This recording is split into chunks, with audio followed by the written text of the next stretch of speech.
Assalamualaikum warahmatullahi wabarakatuh. Halo sahabat Abah Patrun Channel. Selamat jumpa dengan Lulu di sini.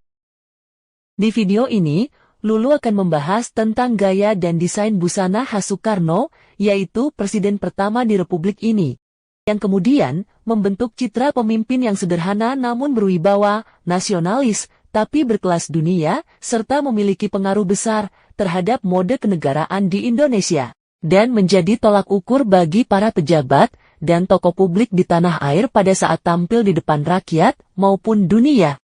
Sehingga tidak mengherankan jika gaya Soekarno ini masih menjadi inspirasi bagi banyak tokoh dan desainer hingga kini. Bahkan, istilah Soekarno Look kini dikenal di dunia mode internasional. Sebagai gaya khas pemimpin Asia yang penuh harisma dan identitas yang menyimpan filosofi simbolik di balik elemen-elemen busana khas Bung Karno.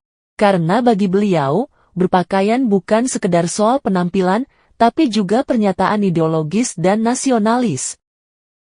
Ini semua tidak lepas dari peran sosok desainer terkenal di zamannya yang telah menghasilkan karya busana terbaik, yaitu jas safari putih dan hijau zaitun ala Soekarno, yang kemudian menjadi ikon busana pejabat negara, dan turut mempengaruhi tampilan pada pakaian upacara kenegaraan dan militer. Yang mana dari sinilah muncul inspirasi hingga terciptanya seragam dinas upacara Tentara Nasional Indonesia yang rapi dan bergaya formal Eropa, namun disesuaikan dengan iklim tropis.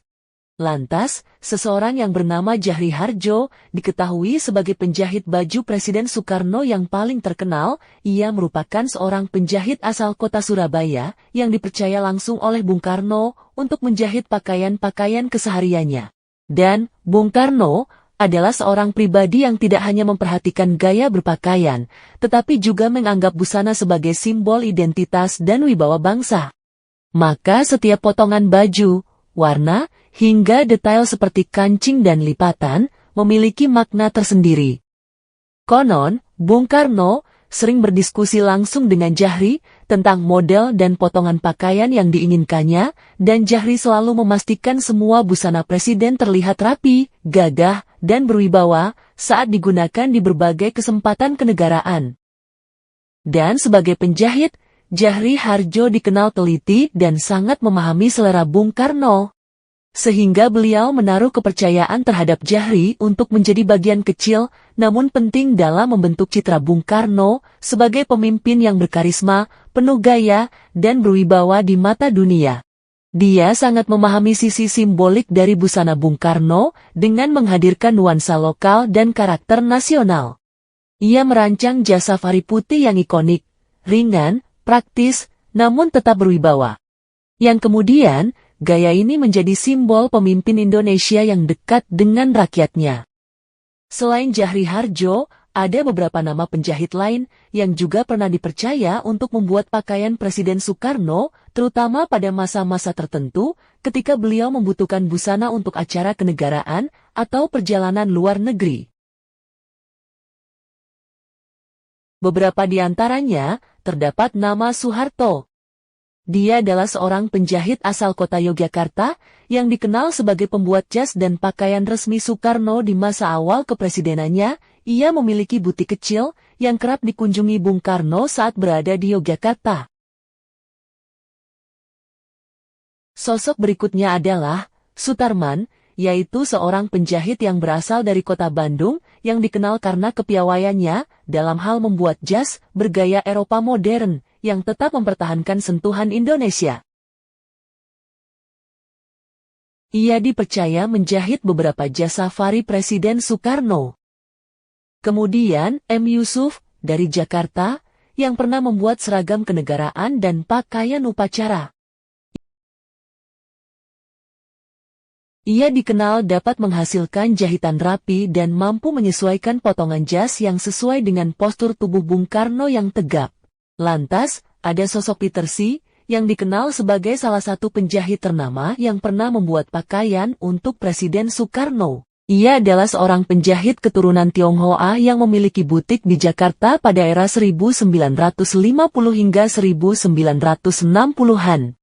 Peter Sy dikenal sangat piawai dalam membuat jas dengan potongan klasik dan elegan, mirip gaya Eropa, tapi tetap disesuaikan dengan karakter khas Soekarno yang gagah dan berwibawa. Petersi yang sangat memahami preferensi Bung Karno, dipilih untuk menjahit beberapa jas formal dan pakaian kenegaraan yang digunakan pada acara penting, termasuk pertemuan dengan tamu negara. Dengan sentuhan elegan dan internasional, ia membawa cita rasa mode Eropa ke busana Soekarno. Sehingga membuat Presiden Soekarno terlihat sekelas dengan para pemimpin dunia ketika menghadiri pertemuan internasional. Gaya ini mencerminkan modernitas dan martabat bangsa Indonesia di mata dunia.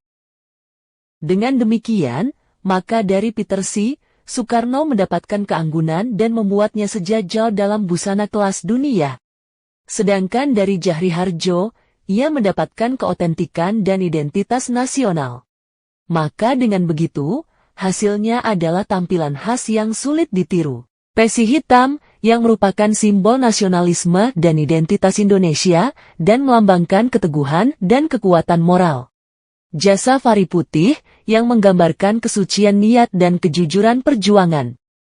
Kemudian, dasi hitam polos, yang menunjukkan sikap disiplin dan ketertiban. Yang merupakan dua nilai, yang selalu ia tekankan dalam bernegara. Lantas, celana dengan lipatan tajam menandakan kerapihan dan ketegasan karakter. Sepatu kulit hitam mengkilap, yang selalu dijaga bersih dan berkilau, karena menurut Soekarno, pemimpin harus tampil terhormat dari kepala sampai kaki. Dan pada akhirnya, Petersi dan Djahri Hardjo inilah yang membentuk apa yang sekarang dikenal sebagai gaya khas Soekarno, yaitu gaya berpakaian yang tegas, nasionalis, dan berharisma. Lantas, seiring berjalannya waktu, yaitu di era pasca kemerdekaan, sekitar tahun 1945 sampai 1967, di mana beliau sering menghadiri konferensi internasional, maka penampilan Soekarno menjadi simbol pemimpin dunia ketiga yang karismatik dan berdaulat.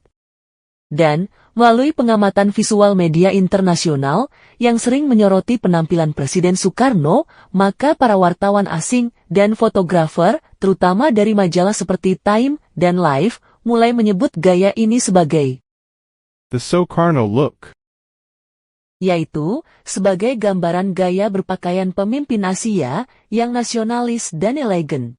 Dan di tanah air, istilah ini populer kembali pada era tahun 1980 hingga sekarang, yang diantaranya banyak generasi muda kembali mencari simbol nasionalisme dan mengangkat kembali istilah Soekarno look dalam konteks fashion retro nasionalis.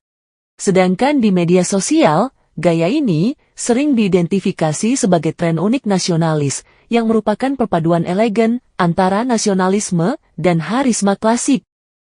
Dengan demikian, maka dapat kita simpulkan bahwa istilah Soekarno look bermula dikenalkan oleh media barat pada sekitar tahun 1950 sampai 1960-an.